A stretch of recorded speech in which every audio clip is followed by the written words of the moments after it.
नमस्कार दोस्तों अक्सर शादी के बाद लोग को ये महसूस होता है कि उनकी आज़ादी छिन गई है। तो इस मुद्दे पर मैंने कुछ 2-4 लाइनें लिखी हैं, तो पेश करता हूँ।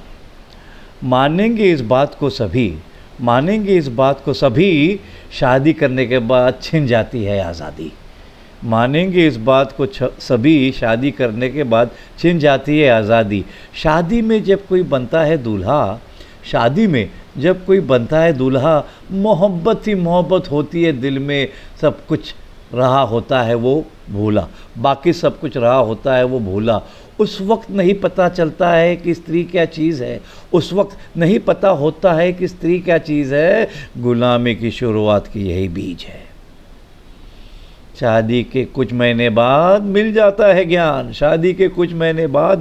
है ज्ञान कि इनका अगर नहीं रखोगे ध्यान तो तुम्हारी खैर नहीं, वो बन जाएगी एक शेरनी। ज़्यादातर घरों में स्त्रियों का राज होता है, ये तो सब मानेंगे कि ज़्यादातर घरों में स्त्रियों का ही राज होता है। बेचारा पति के लिए घर रहने के लिए सिर्फ एक लॉज होता है। वो दफ्तर जाता है दरअसल अपनी पत्नी से बचने के लिए, और दोस्तों के साथ आज़ादी का मज़ा चखने के लिए। जब तक पकड़े न जाओ करते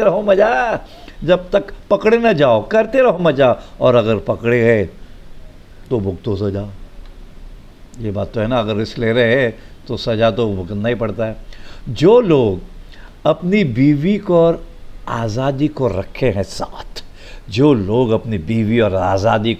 साथ, उन महापुरुषों की क्या है बात। वैसे तो मैं इस कौम को मानता हूँ काल्पनिक, नतमस्तक हो जाऊंगा अगर मुझे गया कोई ऐसे दिख। आज़ाद जीवन और खुश पत्नी अब तक नहीं सुनी ऐसी कोई कथनी।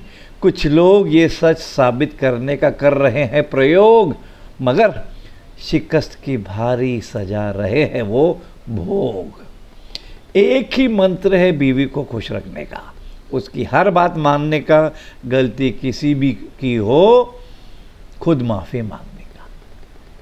ऐसे में वो समझती है अपने आप को घर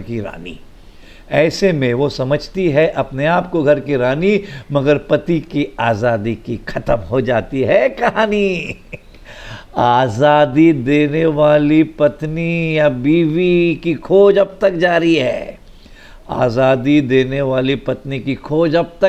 है, मगर अब तक बनी नहीं ऐसी कोई नारी है। बस समझौता करना ही पड़ता है, क्योंकि अपने काम आने वाली वही दुलारी है, और जीवन में रंग भरने वाली नारी है, और इसलिए हम उसके आभारी हैं। Thank you very much.